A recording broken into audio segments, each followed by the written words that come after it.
most people who commit suicide are men. Most people who die in wars are men. People who do worse in school are men. It's like, where's the dominance here precisely? What you're doing is you're taking a tiny substrata of hyper-successful men and using that to represent the entire structure of Western society. There's nothing about that that's vaguely appropriate. But I could say equally well that most rape victims are women. You know, terrible things happen to people of both sexes. And you could say that with perfect utility, but that doesn't provide any evidence for the existence of a male-dominated patriarchy. Well, it just means that terrible things happen to both genders, which they certainly do. But there are almost no women who rape men, for example. So that is an asymmetry there in sexual violence. Well, yes, there's an asymmetry in all sorts of places, but that doesn't mean that Western culture is a male-dominated patriarchy. The fact that there are asymmetries has nothing to do with your basic argument. No, but you might This is a trope that people just accept. Western society is a male-dominated patriarchy. It's like, no, it's not. That's not true.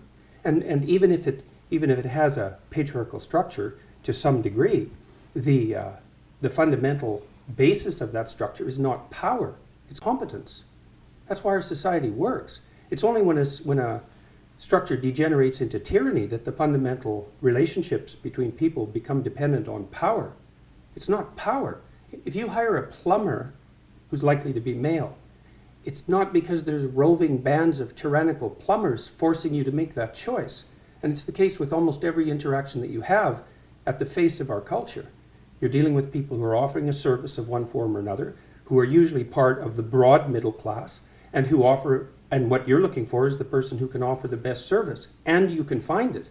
It's not a consequence of being dominated by anything that's tyrannical.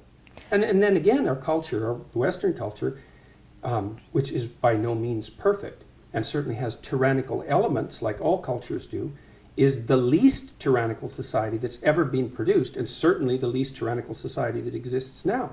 So where's the patriarchy exactly in all of this? Well, saying that it's the least tyrannical society is not the same as saying it's not a tyrannical society. That's exactly why I said it was the least tyrannical But that's society. what I mean. So you haven't debunked the existence of patriarchy then. You've said that actually now is better for women. I don't have to debunk it. You have to demonstrate its existence. Okay, well, let's go through it.